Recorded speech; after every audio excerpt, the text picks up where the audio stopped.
memang Masya Allah ternyata kerja-kerja dakwah itu hari ini perlu bekerja sama dengan sebanyak-banyak mungkin orang ya. Apalagi terutama usia saya sudah seperti ini, bantuan itu sangat terasa sekali ya. Ada yang membantu bahkan dengan doa itu juga adalah hal yang mahal sekali. Insya Allah kajian saya ini sebenarnya ada 3 sesi. Mungkin nanti Mbak Ana bisa dikirimkan ke grup saya untuk isi materinya. Jadi insya Allah materi ini akan berkelanjutan karena sayang sekali Allah telah mengirimkan saya di bumi Konstantinopel selama 4 tahun lebih ya. Tapi kemudian tidak saya ambil iktibarnya gitu. Jadi ini saya kumpulkan dari catatan-catatan diari saya. Jadi saya suka menulis ya, menulis. Selama di Turki itu ada 4 apa 5 diari saya. Saya tuliskan perjalanan-perjalanan saya yang kecil-kecil ya. Dan inilah adalah bagian yang mungkin sedikit ya, yang Allah berikan kepada saya selama berada di sana. Jadi materi saya ini akan berlanjut insya Allah. Yang pertama ini mungkin bisa Mbak Ana sudah share ya Mbak Ana. Jadi refleksi perjalanan cinta di negeri Konstantinopel judulnya itu ya. Nah insya Allah kali ini itu ada 3 poin. Pertama adalah tanpa Allah kita bukan ya apa-apa. Yang kedua, tanpa cinta kita tidak akan berarti apa-apa. Dan ketiga, tanpa cita-cita dan mimpi hidup kita akan hampa. Nah, ini masing-masing nanti mungkin ada sesinya. Dan nampaknya hari ini mungkin hanya 1 ini, itu pun baru sebagian ya. Karena memang terlalu banyak serpian-serpian hikmah ya yang saya dapatkan di sana.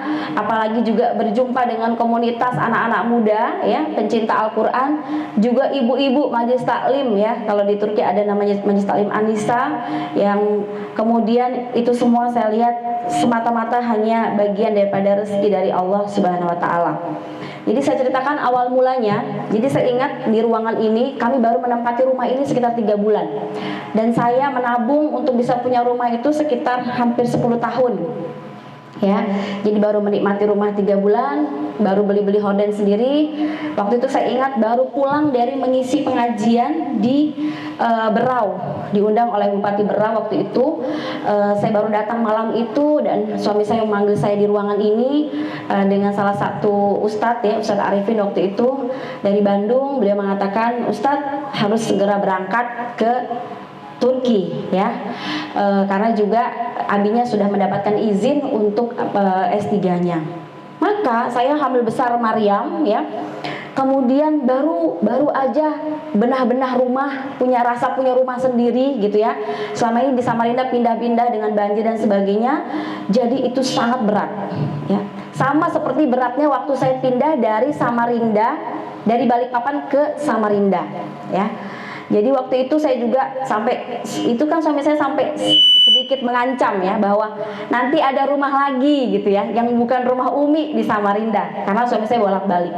Waktu itu saya tadaburnya saya dapatkan dari surah Al-Baqarah ya. Saya galau sekali, maka saya buka Quran, saya dapatnya manansakh min ayatin aw nunsiha na'ti bi khairin minha aw misliha ya. Jadi ayat itu artinya adalah tidaklah Allah menurunkan satu ayat kecuali Allah turunkan yang lebih baik atau sama baiknya. Nah, tiba-tiba tadabbur saya terbawa kepada apa? Tidaklah kamu pindah ke Samarinda kecuali Allah berikan yang lebih baik atau sama baiknya dengan kota Balikpapan. Dan ternyata benar, ketika saya di sini dapat teman-teman yang banyak ya, yang luar biasa. Saya juga belajar dari mereka-mereka semua, dan akhirnya Masya Allah saya kemudian juga tetap masih bersilaturahim dengan teman-teman di Balikpapan. Nah, jadi memang kadang-kadang itulah kenapa dalam ayat tentang rumah tangga dan jihad itu kita diminta untuk berpikir terbalik. Makanya dalam ayat jihad itu boleh jadi sesuatu itu baik tapi buruk bagimu.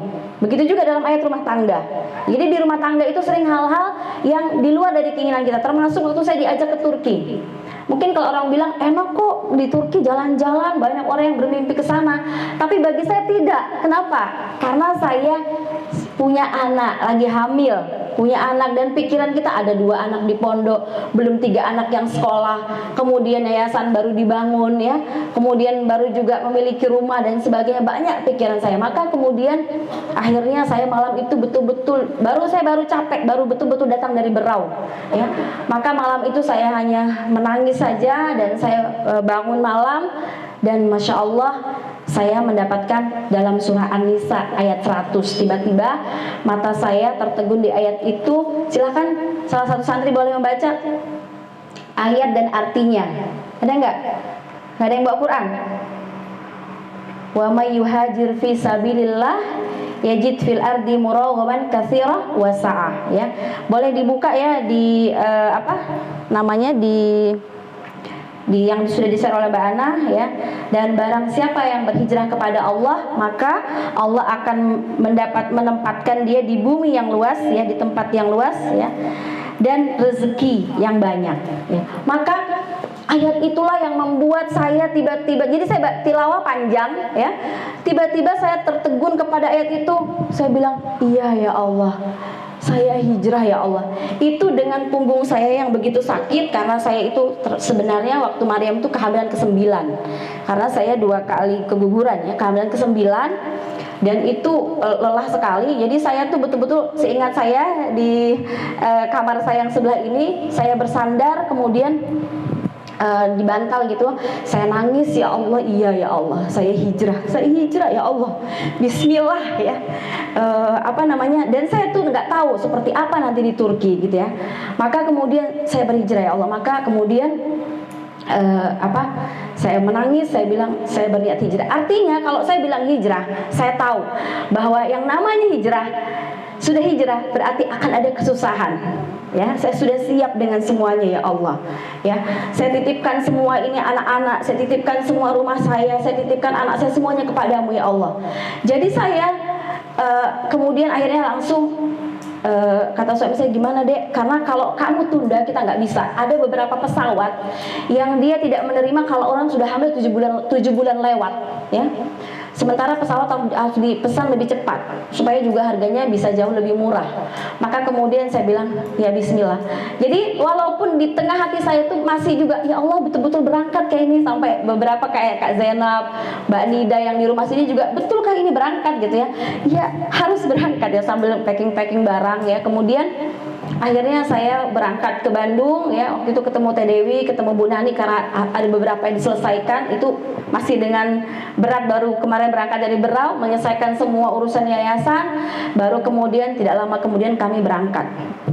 Sampai di Turki, maka saya bilang saya sudah hijrah ya Allah. Kami sempat berpindah-pindah rumah. Pertama kami di hotel, tapi hotel takut terlalu mahal karena anaknya banyak. Akhirnya kami sewa sebuah apartemen ya selama 2 minggu ya, supaya dapat lebih murah. Dan alhamdulillah dapat lagi yang lebih murah lagi, sebuah rumah yang bisa disewa 1 bulan ya.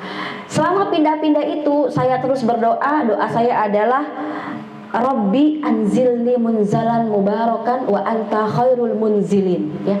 Ya Allah, turunkanlah saya di tempat yang berkah ya, karena engkaulah sebaik-baik yang bisa memilihkan tempat ya.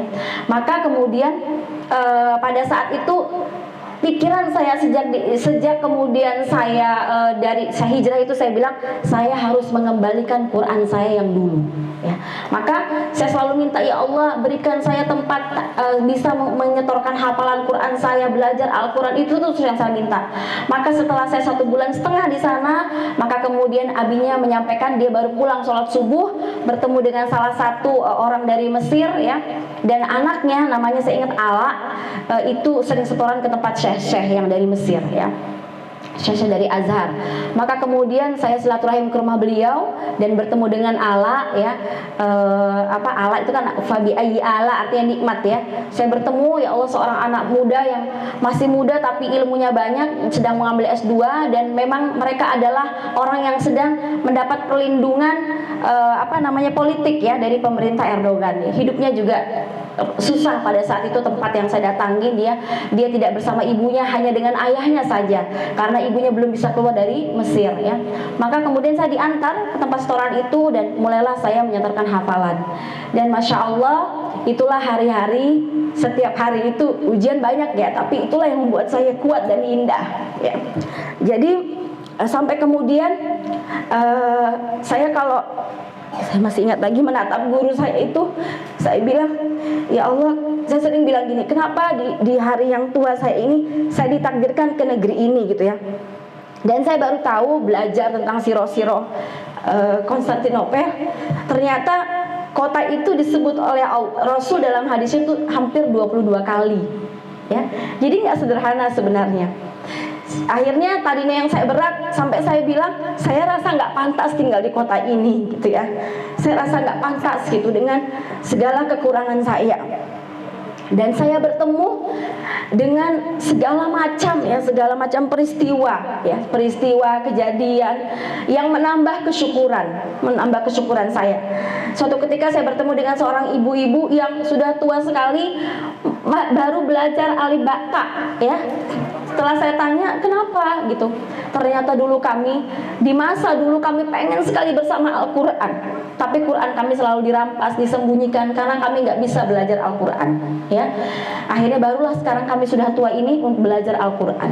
Masya Allah, tapi semangat untuk belajar terus ya. Dia bilang ya dirampas Qurannya karena pada masa itu masa sekuler kuat sekali ya. Belum lagi kadang-kadang kalau lagi naik tramway atau di kereta ya, melihat kehidupan orang-orang yang betul jauh dari keislaman gitu ya, padahal mereka sudah tua ya. Saya pernah melihat itu nenek-nenek ya, sudah tua sekali, berdua dengan temannya. Itu saya lihat kongko di kafe gitu, minum bir ya, berdua sambil ngobrol ya.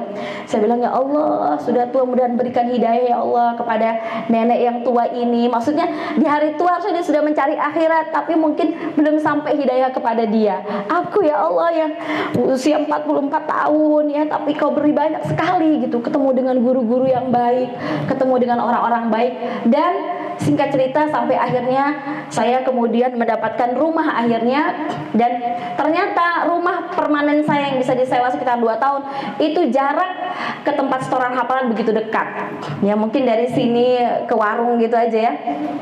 Jadi saya bilang, ya Allah, dekatnya. Saya bilang, Abi, Umi mau cari rumah yang dekat, jaraknya dekat tempat hafalan. Itu dekat banget, Masya Allah. Akhirnya disitulah dimulai. Dan saya kemudian berkenalanlah dengan beberapa anak-anak yang ada yang kuliah di Turki. Ini ada yang ikut namanya Kak Syifa, kemudian ada lagi Bang Syafaat, dan ada lagi anak-anak saya yang banyak sekali di Turki. Ada Bang Guru, ada Hafiz, ya mungkin semua sedang ikut ya.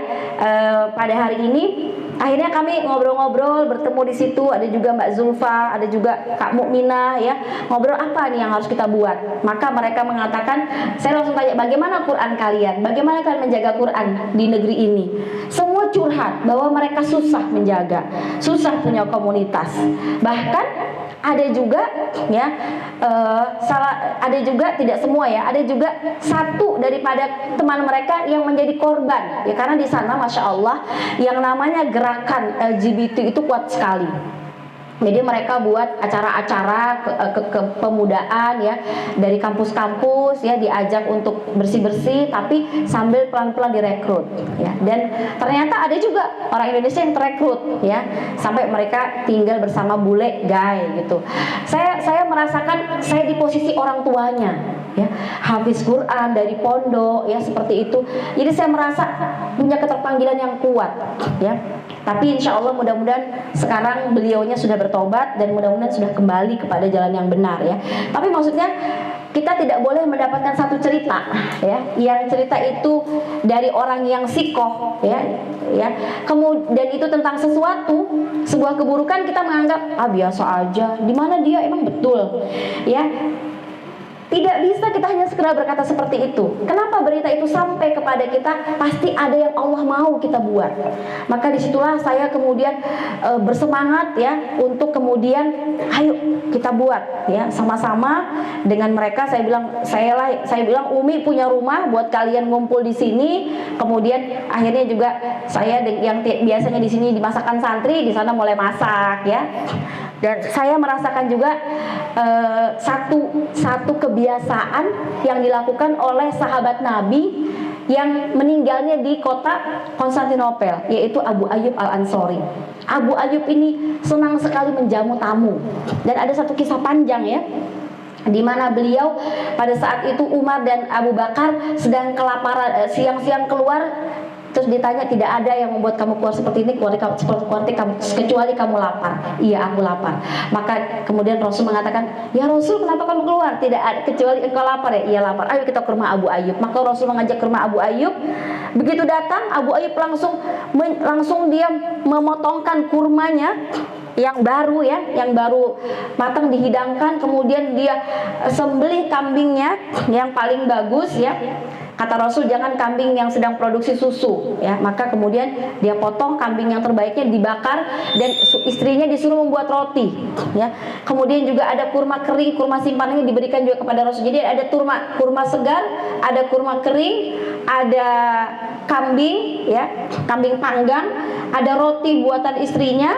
Dan kemudian pada saat makan bersama, pada saat itu Rasul juga mengingat Fatimah. Fatimah belum pernah makan seperti ini, minta untuk dikirimkan ke rumah Fatimah ya. Itu peristiwanya ada di kisah di sirahnya Abu Ayyub Al-Ansori. Maka pada saat selesai makan, Rasul bertanya, melihat semua makanan yang nikmat itu, dia katakan, latus alunna yauma idzin an-naim. Kita akan ditanya atas semua nikmat ini.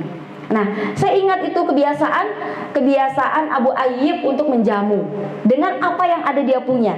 Maka itulah yang saya praktekkan ya ketika di Istanbul. Ya kadang-kadang juga ada saat-saat di mana nggak ada apa-apa. Cuma indahnya di kota Istanbul tuh tidak hanya ada beras. Jadi sering ada mie, spaghetti. Dan spaghetti itu murah ya. Satu spaghetti banyak tuh. Itu ada Budiana tahu ya, spaghetti itu paling 6 tele atau 4 tele harganya. Ya mungkin sekitar 7.000 4.000. Itu bisa dimasak satu panci besar ya. Nah, biasanya saya menggunakan bumbu rendang dari Indonesia. Udah jadi mie Aceh tuh. Ya, itu sudah mewah ya buat anak-anak yang di Turki. Udah, jadi kadang-kadang kalau sudah nggak ada apa-apa ya itu dicampurin sama telur ya. Kadang-kadang ada sosis dikit aja gitu ya. Nah itu. Jadi Masya Allah, tapi rezeki kami tidak pernah habis ya. Kalau nggak ada apa-apa, kadang tinggal rebus telur sama bikin bumbu pecel ya. Atau mungkin yang kuah-kuah ya.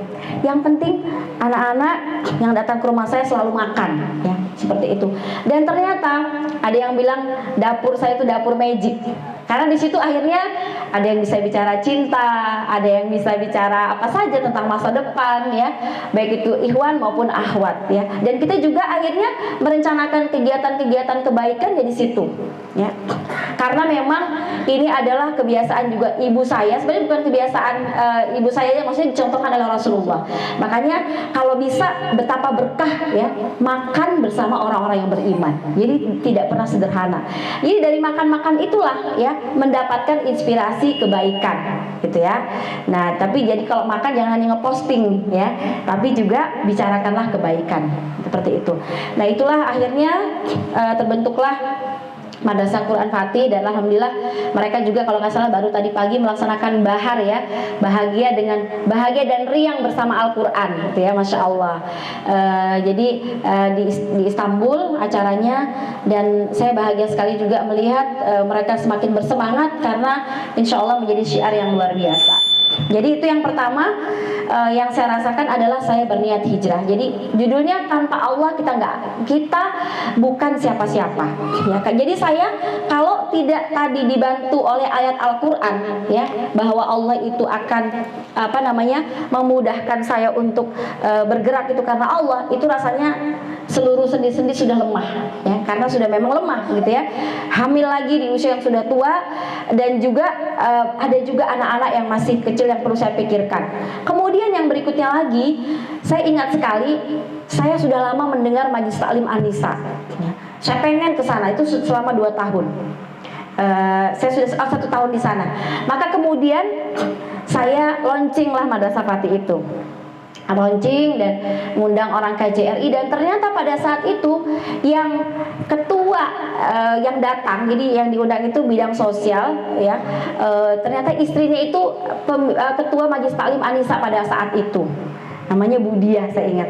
Maka akhirnya beliau bilang, ya Allah Ustazah, saya tadi nggak mau ikut karena suami saya aja yang diundang, tapi saya bilang, wah ini Al-Quran, aku mau ikut, pokoknya mau ikut gitu ya. Sekalinya berkenalan dengan saya, dan akhirnya Allah, alhamdulillah, akhirnya bertemulah dengan komunitas Majelis Taklim An-Nisa ya. Pagi-pagi tok-tok, hah, bolis, hah, bolis. Saya langsung takut, di polisi gitu ya. Ya Allah, mau ditangkap kah kita ini gitu ya. Padahal baru teman, ternyata Osman sedang sakit ya. Kami karena musim panas kami buka jendela, tetangga depan terganggu. Di sana memang ada polisi yang bertugas untuk kalau ada masalah-masalah bertetangga, polisi yang menyelesaikan. Karena orang Turki malas urusan dengan tetangganya. Sapa-sapa aja malas, kecuali kita yang sapa. Yang itu kehidupan di Eropa ya. Nah, jadi akhirnya dia datang polisinya tuh. Maka waktu itu ada Mbak Honsa ya, anak Madrasah Fatih keluar, Honsa, itu ada polisi. Nah, dia bisa bahasa Turki. Akhirnya kenapa? Ribut katanya gitu. Tetangga siapa nih yang laporin? Tetangga bawah kali gitu. Kasih tahu ya namanya nih. Bukan, malah tetangga bawah yang bela. Anakmu kalau sakit ini ya obatnya gitu. Jadi tetangga itu cuma melaporkan, dan polisi bilang, oh anakmu sakit ya, kalau gitu bawa ke rumah sakit ya, katanya gitu. Udah, jangan ganggu lagi ya. Ya siap. Oh gitu ya. Nah, jadi yang berat-berat itu banyak ya. Kemudian juga tadi apartemen tinggi, kemudian juga makanan-makanan dan sebagainya. Kemudian yang paling saya berat itu bahasa. Saya cuma bisa evet gitu ya, susah banget bahasa Turki gitu ya, teşekkürler gitu-gitu aja gitu ya. Karena kesibukan di rumah, dan bahasa Turki juga agak berat. Nanti kadang-kadang kakak Sofi, Umi ya Allah, aku kayaknya bahasa Turki berat, sudah nyerah aku Mi. Ya Allah gimana lagi nak, kalau kamu yang menyerah apalagi aku gitu ya. Terus saya hibur biasanya tiap hari itu. Jadi betul-betul hiburan saya itu adalah setoran hafalan Quran. Makanya saya bilang sama abinya, Mas, aku kasih waktu untuk me time dengan Quran. Jadi saya biasanya, alhamdulillah, yang luar biasa Turki itu menyediakan banyak taman-taman terbuka ya. Jadi di taman-taman itulah saya biasa ganti-ganti taman untuk murojaah Quran sebelum saya setoran kepada Syekh ya. Jadi nikmat sekali. Nah kadang-kadang orang Turki juga ternyata meskipun sekuler, jadi itulah ya, agama itu mau dimatikan kayak apa, dia nggak akan pernah mati ya. Mau seperti apa? Karena sering sekali ada yang datangin saya, mbak-mbak atau siapa itu pakaiannya betul-betul seksi, terbuka semua, tapi duduk di samping saya, kemudian dia berdoa, Allah kabul etsin, Allah kabul etsin, semoga dikabulkan oleh Allah. Duduk di samping saya, nungguin saya selesai ngaji murojaah itu. Saya bilang, ngapain kesini ya Allah, mau dipukulnya aku nih gitu ya. Terus saya kadang-kadang senyum, dia juga senyum, nungguin saya sampai saya selesai ya. Nanti baru dia doa, baru dia pergi gitu ya. Masya Allah. Jadi Masya Allah, artinya banyak di sana itu hal-hal yang saya dapatkan sebuah kesyukuran yang luar biasa ya. Nah jadi kemudian satu lagi, saya baru merasakan ternyata senyum itu sesuatu yang tidak biasa ya. Saya pernah waktu itu ke taman di Turki, abinya bilang gini, Mimi coba kamu perhatikan, nggak ada loh orang di sini yang ketawa senyum, coba kalau dibawa anaknya, perhatikan di taman. Iya ya Bi, cuman kita ada yang senyum-senyum. Karena bagi orang sana itu tidak sembarangan senyum itu ya, bukan habit mereka. Orang Indonesia kan sering senyum-senyum, kemana senyum-senyum. Saya berapa kali ketemu tetangga saya senyum, apalagi yang laki-laki nggak dibalas senyum saya. Malah kadang-kadang melengos pergi ya. Karena itu aib, nggak biasa senyum-senyum seperti itu ya. Kalau ada orang Turki yang sudah biasa senyum, biasanya istrinya orang Indonesia, atau mungkin dia pernah berada di negara lain gitu ya, yang lebih, jadi seperti itu. Walaupun ada juga yang kalau yang berjilbab apa gitu ketemu senyum, tapi kalau untuk orang-orang yang yang lainnya itu tidak terbiasa, karena memang ada adab juga gitu di mereka. Nah jadi Masya Allah, kita nih senyum ini biasa ya, tapi mereka tidak biasa gitu ya. Nah ini rezeki-rezeki yang Allah berikan kepada kita, berarti kita selalu bersedekah. Nah jadi yang pertama itu. Kemudian saya ingat satu hal lagi. Jadi tadi ya, kota Konstantinopel disebut dalam hadis itu 22 kali ya. Bahkan yang pertama menyambut seruan itu adalah siapa? Ummu Umarah binti Milhan. Beliau mungkin nanti bisa dibuka sirahnya, teman-teman silakan cari. Waktu itu kata Rasulullah, akan ada umatku yang dia berjuang di atas kapal dan mereka gagah seperti seorang raja. Padahal para sahabat nggak pernah naik kapal, ya. Maka Ummu Umarah berdoa, jadikanlah aku di antara mereka yang akan perang melawan Romawi. Ya. Maka kemudian Ummu Umarah betul-betul dia berangkat pada masa Utsman bin Affan untuk mengikuti kafilah itu yang menuju kota Konstantinopel. Tapi qadarullah, bagol atau kendaraan yang dia pakai itu menyerang dia. Akhirnya dia meninggal. Akhirnya dia dimakamkan di Siprus, di Yunani, sudah dekat dengan Turki. Dan di sana orang-orang Turki Utsmani membuat masjid atas nama beliau. Masjid Hala Teke kalau nggak salah. Yang jelas untuk menghormati atas niat-niat baik beliau untuk menuju kota Konstantinopel. Dan itu perempuan, ya. Dan peristiwanya mimpinya Rasul 3 kali di siang hari pada saat tidur Qailula. Nah, jadi yang pertama menyambut seruan itu adalah seorang perempuan. Artinya perempuan ini dimanapun dia berada, dia punya bisa peran yang lebih besar, ya. Kalau abinya terbatas, nggak bisa ngobrol sama anak-anak, nggak bisa masakin, nggak bisa mikirkan, karena dia sudah sibuk dengan urusan studinya dan juga bagaimana kami bisa tetap hidup di sana untuk dia bisa usaha, ya, seperti itu. Nah, jadi masya Allah, Allah berikan banyak kemudahan-kemudahan. Nah, kemudian yang berikutnya lagi adalah tadi rasa yang luar biasa yang saya rasakan. Itulah kenapa yang saya rasakan adalah satu hal, tanpa Allah itu kita memang bukan siapa-siapa, ya. Saya selalu bertemu siapa saja di Turki itu adalah bagian daripada rezeki Allah, ya. Bahkan terakhir saya bertemu juga dengan yang namanya Yunus Hoja. Yunus Hoja ini seorang penggerak Islam, ya, di masa-masa awal di masa awal-awal di Turki yang begitu berat sekularismenya, ya. Dan itu saya juga ketemu di Madrasah Fatih. Anak-anak mengadakan acara di tempat beliau, beliau diundang, ya, untuk berbicara. Baru kemudian saya. Nah, setelah saya bicara, beliau minta saya dan Ustadz langsung bertemu untuk datang diundang ke rumah dia, ya. Dan beliau ini pernah juga mengadakan sebuah acara konferensi seluruh para pendakwah di Eropa, termasuk ada namanya Lauren, ya, yang orang masuk Islam pendakwah yang masih keluarganya Tony Blair, ya. Nah, itu keluarganya Pangeran Charles, ya. Saya bertemu dengan beliau. Nah, ini juga buat anak-anak kita. Saya itu dipanggil. Saya ingat di Majelis Taklim itu ada Mbak Haira, dia mencari, ya, ustazah yang bisa bahasa Inggris, bahkan mencari ustazah yang bisa bahasa Jepang untuk membantu bisa mengajarkan Islam. Jadi sekarang anak-anakku sekalian harus bisa bahasa, ya. Ustazah hanya bisa bahasa Arab, gitu ya. Itu bahasa Arab juga perlu perlu terus di-upgrade, gitu ya. Bahasa Inggris sedikit aja. Jadi luar biasa. Sekarang itu banyak orang yang menanti dakwah kita, ya. Seperti itu. Tapi karena keterbatasan bahasa akhirnya nggak bisa, ya. Nah, sehingga di sana dipertemukan Allah dengan orang-orang hebat, orang-orang yang berjuang, ya, dalam kebaikan, dan itu rasa yang sangat mahal. Ditambah lagi bertemu dengan komunitas ibu-ibu di Majelis Taklim Anisa yang rata-rata mereka menikah dengan orang Turki, ya. Itu ceritanya berbagai hal, ya. Bahkan ada satu keajaiban juga, satu ibu di acara seperti ini dia minta ustazah, apakah saya masih bisa hamil? Saya baru nikah dengan orang Turki, saya sudah usia tua, usia 40 lebih, dan suami saya juga lebih tua lagi. Saya bilang, ayo Bu, kita sedang berdoa di sini, Ibu yakin aja sama Allah, kita berdoa sama-sama.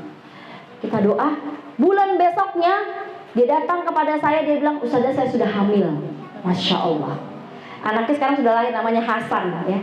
Dibawa terus, akhirnya apa, ibu itu nggak pernah, rumahnya jauh, tapi nggak pernah dari hamil sampai menjelang melahirkan selalu ikut Majelis Taklim. Masya Allah, kata dia, ini anak ajaib. Saya bilang, iya anak ajaib nih Bu, dari keyakinan ibu, ya. Nah, jadi nggak sederhana berdoa di Majelis Taklim. Dan itu tergantung dari keyakinan daripada orang yang minta hajat. Di sini saya yakin banyak sekali yang belum dapat jodoh, jomblo lillah, jomblo fisabilillah, gitu ya. Silahkan banyak-banyak berdoa. Saya ini juga melihat banyak keajaiban teman-teman yang belum dapat jodoh, akhirnya begitu dapat jodoh langsung dapat anak berturut-turut. Jodohnya langsung solih betul, ya. Nah, insya Allah. Jadi manfaatkanlah setiap majlis, ya, karena setiap majlis itu ada wali-walinya Allah, dan itu bukan ustazahnya biasanya, justru orang yang hadir, ya, seperti itu. Nah, jadi yang pertama tadi kita harus total bergantung sama Allah, bahwa semuanya hanya karena Allah. Karena itulah kenapa dalam Al-Quran ada kata-kata iyyaka na'budu wa iyyaka nasta'in. Iyyaka na'budu, kata Syekh Asy-Sya'rawi dalam sebuah tafsirnya, dia mengatakan ketika kita berkata iyyaka na'budu, hanya kepadamu ya Allah kami menyembah, di situ ada isyarat bahwa ketika kita menyembah Allah akan berhadapan dengan setan yang sangat benci, akan terjadi peperangan.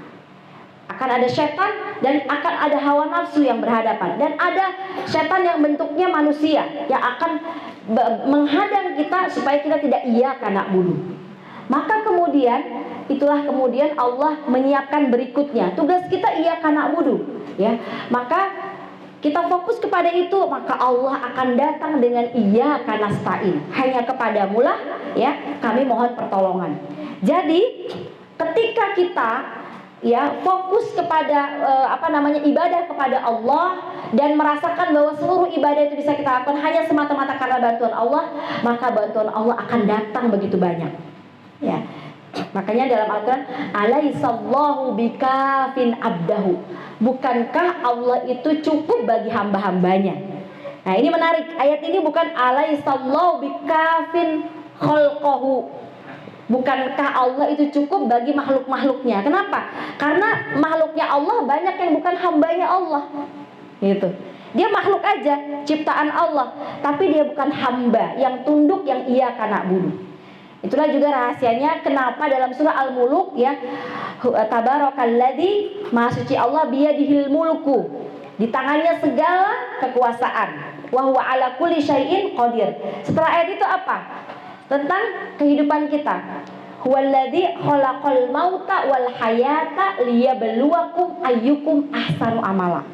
Nah, jadi ternyata makna daripada ayat ini bahwasanya hidup ini adalah ujian untuk menunjukkan ahsanu amala. Tapi maksudnya adalah ujian-ujian Allah itu datangkan, ya, agar supaya apa? Terlihat rasa total bergantung kita sama Allah. Saya ulang, ya. Ujian-ujian hidup itu Allah datangkan buat kita agar rasa total bergantung kita makin tinggi sama Allah. Ya. Jadi jangan pernah kita menjadi orang yang merasa bisa menyelesaikan seluruh masalah, ya. Makanya juga harus total bergantung kepada Allah. Para ulama biasanya kalau mereka punya masalah, ya, seperti Ibnu Qayyim atau Ibnu Mubarak, biasanya kalau dia punya ada masalah tentang kesombongannya dalam hal dalam hal ujub, atau kemudian dia merasa lebih baik, maka dia biasanya mengulang-ulang iyyaka nasta'in sendirian. Kalau biasanya ibadahnya terganggu dengan berbagai hal, maka dia biasa mengulang-ulang iyyaka na'budu sendirian. Jadikan zikir. Nah, kalau dia merasa sombong, ada yang suka memuji dia terus. Wah, bacaan Qur'anmu bagus. Wah, kamu wajahmu cantik. Wah, kamu baik, kamu dermawan, kamu ceramahmu bagus. Maka dia mengulang-ulang wa iyyaka nasta'in, mengembalikan bahwa semua ini dari Allah. Karena apa? Kalau ujian orang-orang taklim, orang pengajian, orang-orang ahli Quran, bukan lagi diuji dengan dosa-dosa. Dosa-dosa apa? Dosa-dosa yang terlihat, berzina, bergibah, sudah mulai takut-takut tuh, atau kemudian mencela, atau kemudian mencuri, enggak lagi. Tapi setan datangnya melalui apa? Pintu merasa lebih baik. Itu pintunya yang dimasuki oleh syaitan. Ya, karena itu tadi kita caranya bergantung kepada Allah. Ya Allah, aku betul-betul hambamu. Makanya ada la haula. Apa makna la haula? Tidak ada kekuatan fidafil maksiat. Aku tidak punya kemampuan untuk melawan maksiat, terutama maksiat hati. Illallah. La haula La haula fi daf'il maksiyah, tidak ada kekuatan untuk, tidak ada kemampuan untuk menjauhkan maksiat, yang maksiat hati, kecuali Engkau ya Allah. Wala quwwata, dan tidak ada kekuatan untuk aku bisa melaksanakan satu ketaatan, bahkan apa? Sekedar satu pikiran baik yang ada dalam pikiran kita atau niat baik dalam hati kita, itu tidak ada yang mendatangkannya kecuali Allah. Wala quwwata fi ta'ah illallah. Makanya sering la haula wala quwwata illa billah, ya. Itu kita ulang-ulang, ya. Kemudian di sini sebenarnya saya mau bercerita tentang satu hal, ya, tentang bagaimana bahayanya kalau kita bergantung kepada kekuatan diri kita. Mungkin sudah tahu semua tentang bagaimana surah An-Nas. Di surah An-Nas kita minta bergantung sama Allah sampai 3 kali. Qul a'udzu birabbin nas. Aku berlindung kepada Allah yang, ya, qul a'udzu birabb, kepada Tuhannya manusia, Rob yang mengatur, ya, membersamai. Kemudian malikin nas, yang memiliki manusia. Kemudian ilahin nas, Tuhannya manusia. Untuk apa? Min syarril waswasil khannas. Berlindung kepada apa? Berlindung kepada satu kejahatan. Apa kejahatannya? Dari dalam diri kita. Bayangin, kita diminta total bergantung sama Allah, menyebut namanya 3 kali. Berlindungnya buat siapa? Untuk kita saja. Untuk sesuatu yang berhala yang tinggalnya dalam diri kita, yang itu adalah kita, ya. Nah, kemudian apa? Kalau surah An-Nas, surah apa? Qul a'udzu birabbil falaq beda. Qul a'udzu birabbil falaq. Satu kali aja, ya. Ya. Buat berapa? Buat min syarri ma khalaq, dari kejahatan di waktu malam yang dilakukan oleh manusia. Wa min syarri ghasikin, dari malam ada tambah gelap. Wa min syarri hasidin, wa min syarri nafasat, wa min syarri hasidin. Tapi 4 kejahatan dalam surah Al-Falaq itu semua bermula dari apa? Yuwaswisu fi sudurin nas. Ya. Jadi hati-hati dengan kita meninggikan berhala dalam diri kita. Jadi hati-hati, kita ingatkan, dalam diri saya ada berhalanya loh. Ya, bisa jadi saya hari ini tidak menyembah berhala kayak orang-orang di zaman dulu, tapi berhala itu tersembunyi dalam diri saya. Lewat apa? Lewat merasa kita punya kemampuan tidak ada total bergantung sama Allah. Saya sekali lagi, ujian hidup Allah ciptakan supaya total bergantung kita keluar semua hanya semata-mata karena Allah. Itu tujuannya. Jadi kalau dengan itu ada teman curhat. Cuman teman curhat itu hanya bagian untuk bisa mendengarkan, ya. Bukan sebentar-bentar datang lagi ke dia, ada update terbaru loh, aku diginiin lagi, ada update lagi, sakit lagi nih hatiku nih. Bukan itu. Sekedar kita menyampaikan karena memang perlu, apalagi perempuan, ya. Qad sami Allahu qaulal lati tujadiluka fi zawjiha wa tashtaki ila Allah. Memang perlu tujadiluka fi zawjiha, perlu teman ngobrol. Wa tashtaki ila Allah, tapi harus tetap tujuannya adalah curhat kepada Allah. Nah, hari ini mungkin bisa dibuka di surah tentang perang Hunain, ya. Perang Hunain ini ada di surah At-Taubah. Berapa menit lagi Mbak Yuli ini? 17.44 saya. Masih berapa menit kira-kira? Saya minta 10 menit, ya. Oleh. Ya. Nanti ini bersambung insya Allah. Jadi saya bercerita tentang kisah perang Hunain. Perang Hunain ini adalah perang yang Allah ceritakan dalam surah At-Taubah, ya. Surah At-Taubah ayat keberapa? Sudah di-share nggak Mbak Ana ini? Tadi materinya udah, ya? Teman-teman udah lihat, ya? Ya, hidup adalah ujian. Nah, ini kisah Rasul. Sungguh surah At-Taubah ayat 25, ya. Laqad nasarakumullahu fi mawatina katsira wa yauma Hunain id a'jabatkum kasratukum. Nah, itu saya mau ambil aja id a'jabatkum kasratukum. Yang menarik sebelumnya adalah, ya, kita perlu bertanya, perang Hunain ini peristiwanya kenapa Allah taruh di surah At-Taubah? Nah, itu dulu. Jadi gini, saya punya buku, saya baru beli dari Turki kemarin itu, Quran Tadabburan wa Amalan. Quran Tadabbur dan Pengamalan. Itu menarik, ya, dibuat oleh ahli tafsir. Nah, di situ setiap satu halaman itu ada pertanyaan, setiap ayat ada pertanyaan. Kenapa begini? Kenapa begini? Nanti ada beberapa hal yang harus diamalkan dari satu halaman itu, kemudian ada taujihat, ada nasihat. Tapi yang menarik, di setiap ayat itu ada pertanyaan. Nah, ini menariknya, kita tuh sering-sering tanyanya itu tentang orang lain. Kayak apa dia tuh ya kabarnya? Sudahlah dia nikah lagi. Gimana tuh dia ya? Sudahlah dia ini lagi. Kita jarang bertanya tentang Quran, ya kan? Kenapa? Jadi ini saya tanya, kenapa kisah perang Hunain Allah letakkan di surah At-Taubah? At-Taubah artinya apa? Bertaubat.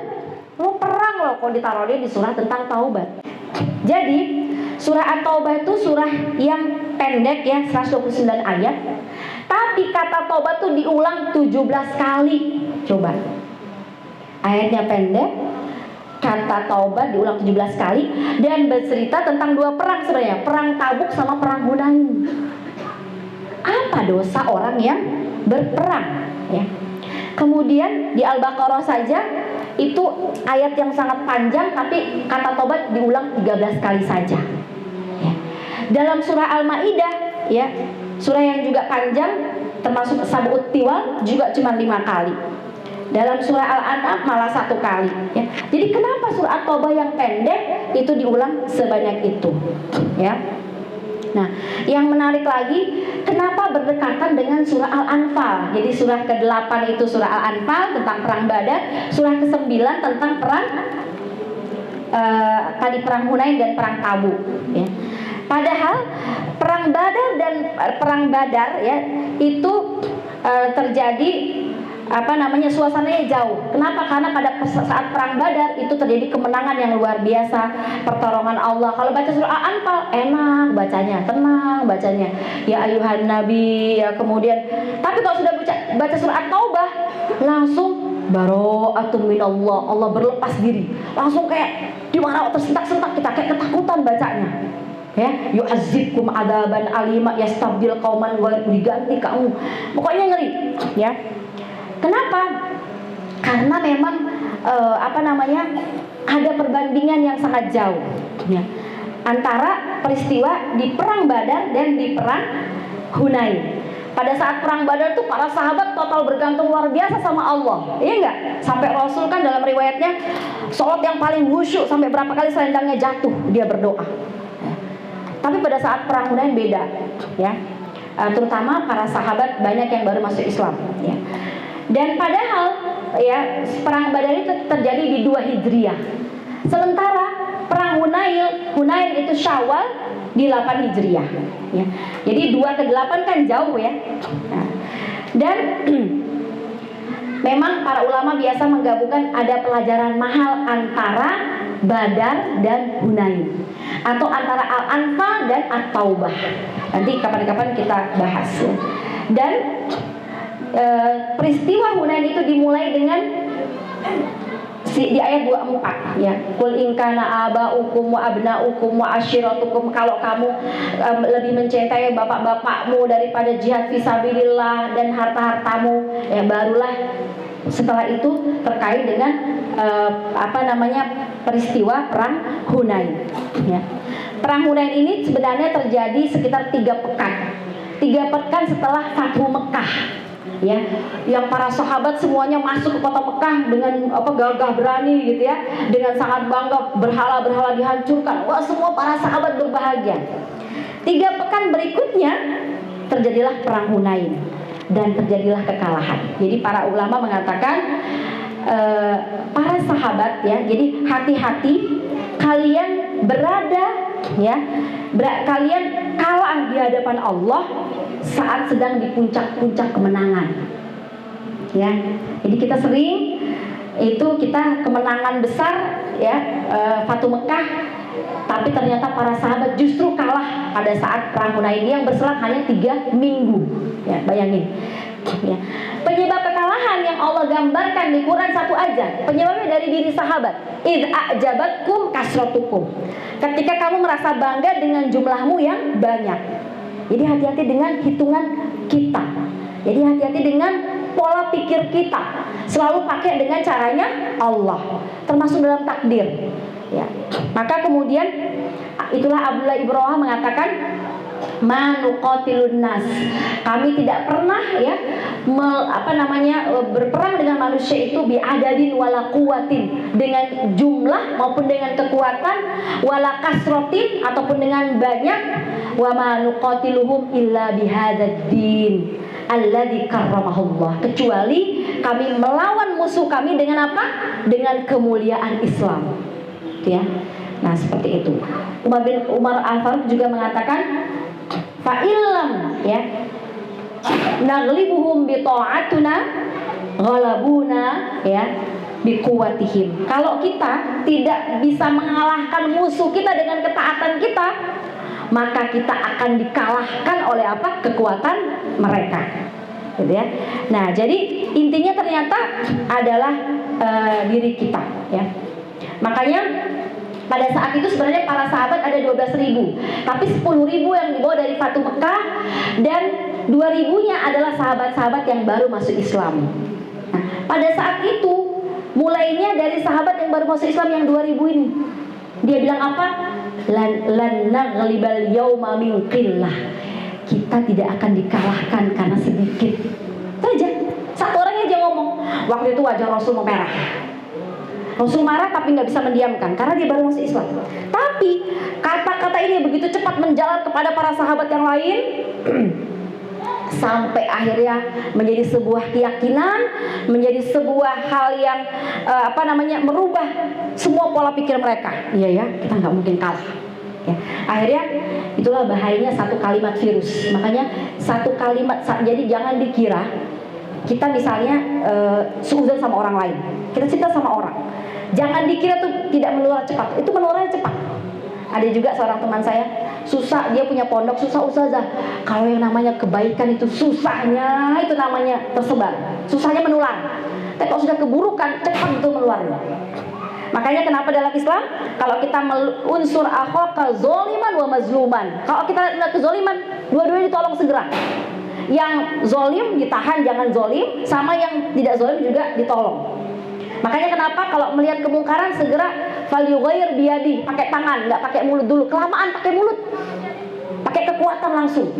Karena apa? Cepat tersebar. Dan itu bisa mulai dari satu kata saja, ya, paling kata-kata. Maka kemudian ya satu kalimat itu tersebar cepat, ya. Dan memang sepertinya sederhana, tapi tidak sederhana ketika Allah dikorbankan. Ya kan? Kira-kira dikorbankan ke Allah di kalimat ini? Dikorbankan. Kita nggak mungkin kalah, jumlah kita banyak. Itu nggak ada Allahnya kan? Nggak ada. Jadi tidak sederhana satu kata-kata kita yang tidak melibatkan Allah. Ini sering kalau ibu-ibu terutama kayak saya juga sering istighfar.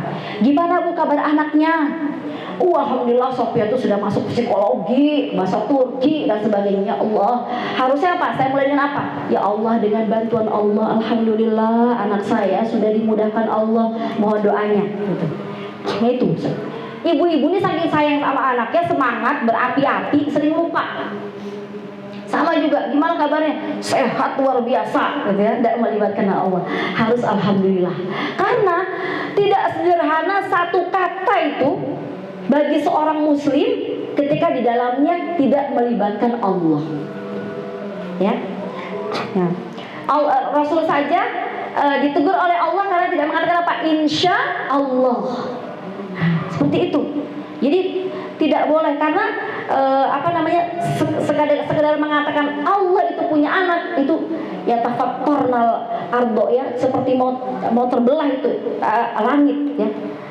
Bumi seperti mau terbelah karena satu kata itu, karena mengatakan tidak layak kepada Allah. Nah tadi, jadi ke satu kata ini kemudian akhirnya para sahabat tadinya dari Madinah ke Mekah itu jaraknya 500 km, ya. Waktu Fatu Mekah Rasul membawa 10.000 itu dengan pasukan 10.000 itu bisa sekitar 10 hari dari Madinah ke Mekah, jaraknya 500 km, ya. Jadi sehari beliau jalan sebanyak 50 km, ya. Tapi Dari Mekah ke Hunain itu jaraknya hanya 20 km. Tapi mulai berjalan dari 6 Syawal, berangkat 10 Syawal baru nyampe. Berarti 4 hari. Nyantai betul dari jalannya, nyantai. Sampai sana orang-orang Hawazin yang jago panah sudah mengambil tempat-tempat khusus. Jadi tidak sederhana yang namanya terlambat itu. Jadi hati-hati juga kita, siapapun kita kalau sering terlambat, ya.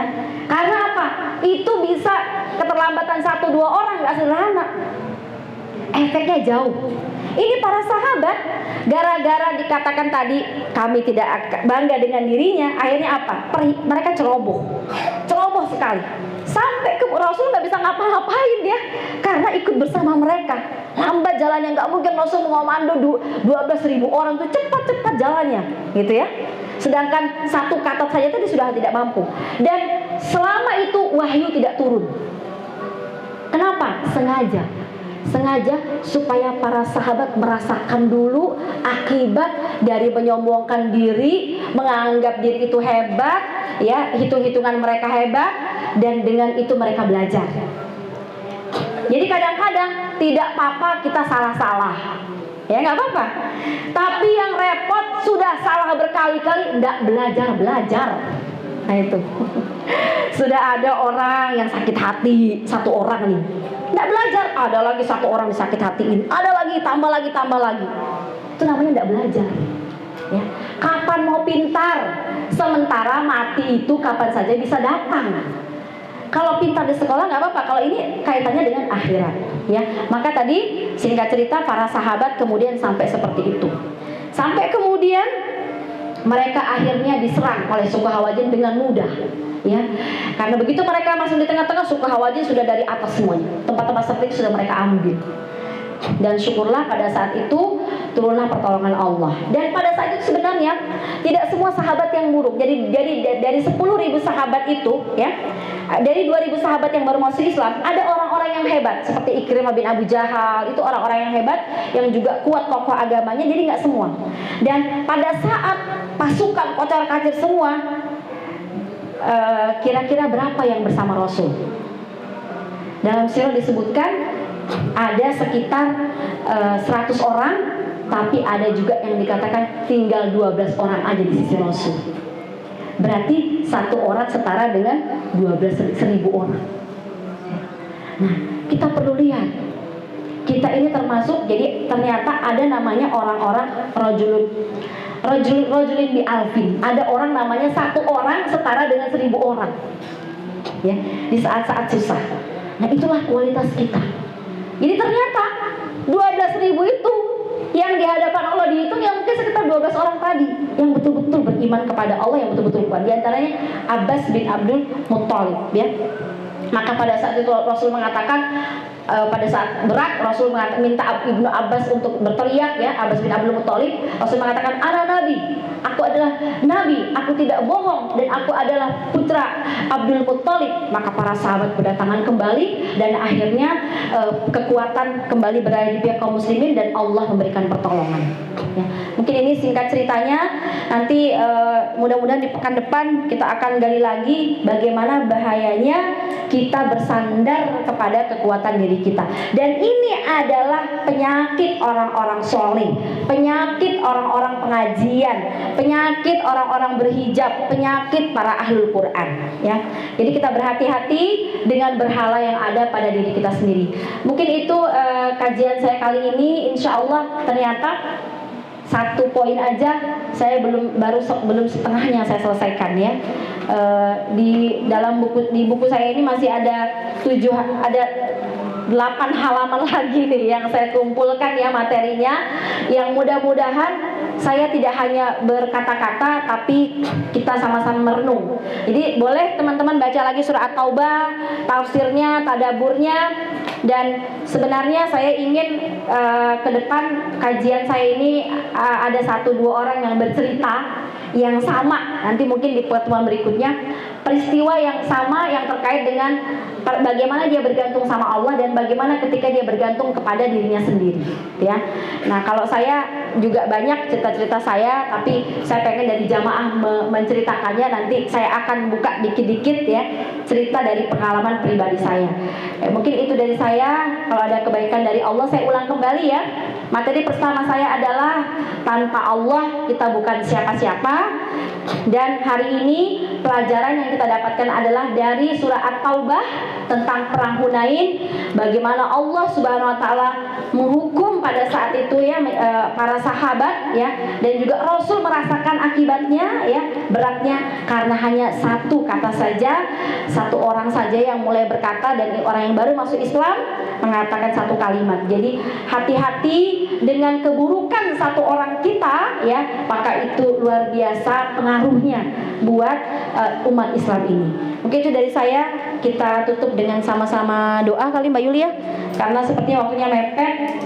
Untuk pertanyaan kita tiadakan dulu, mudah-mudahan di pertemuan depan. Dan saya minta dari tim ini Bu mau minta untuk waktu enaknya di hari apa gitu ya, karena apakah Sabtu sore ataukah Rabu sore seperti dulu kajian saya, ataukah seperti apa. Ustazah Fasya juga insya Allah nanti dari yayasan akan membuka kajian fikih, juga ada Ustazah Rosiho akan buka kajian tajwid meskipun beliau online di Jambi.